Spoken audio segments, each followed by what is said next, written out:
తిరుమల తిరుపతి వెంకటేశ్వరుని లీలల గురించి తెలియని వారు ఉండరు.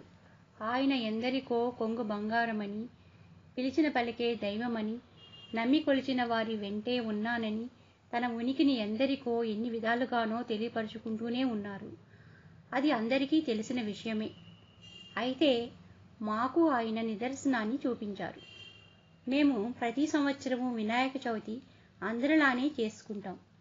ఈ సంవత్సరం కూడా 5/9/2016న చేసుకున్నాము.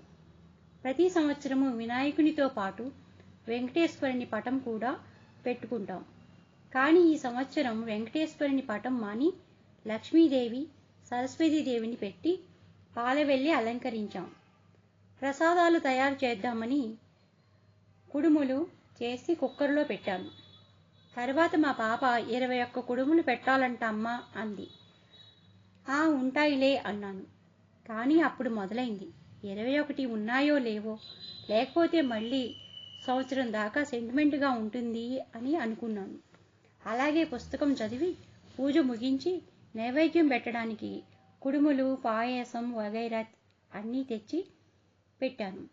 కుడుములు 21 ఉన్నాయో లేవో అనుకుంటూ పెట్టగా ఆశ్చర్యం, 21 ఉన్నాయి.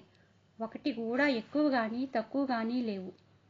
అమ్మయ్య అనుకుని మిగిలిన ప్రసాదాలు వడ్డించి పూజ ముగించాను. ఇప్పుడు చెప్పేది ఏమిటంటే, మనందరికీ సెల్ ఫోన్లో ఫోటోలు తీసుకోవటం ఒక అలవాటు అయిపోయింది. అలాగే మేము కూడా ఒక 5-6 ఫోటోలు తీసుకున్నాం. ఆశ్చర్యం, అన్ని ఫోటోల్లోనూ కుడుములు ఆ దేవదేవుని నామాలుగా ప్రత్యక్షమయ్యాయి. ఇంకా మా ఆనందానికి హద్దులు లేవు. మా మనసు పులకించిపోయింది. ఆ ఆనందంతోనే మా ఫ్లాట్లో వారికి చూపించాం. వారు కూడా చూసి నామాలే కాదు, శంకుచక్రాలు కూడా వచ్చాయి అన్నారు. చూడగా శంకుచక్రాలు స్వామి ఎలా ధరించి ఉన్నారో అలానే ఉన్నాయి. మా ఆనందాన్ని, అనుభవాన్ని మీ అందరి ముందు ఉంచి ఆ దేవదేవుని ఆశీస్సులు అందరం పొందాలని ఈ ప్రయత్నం చేస్తున్నాను. ఓం నమో వెంకటేశాయ.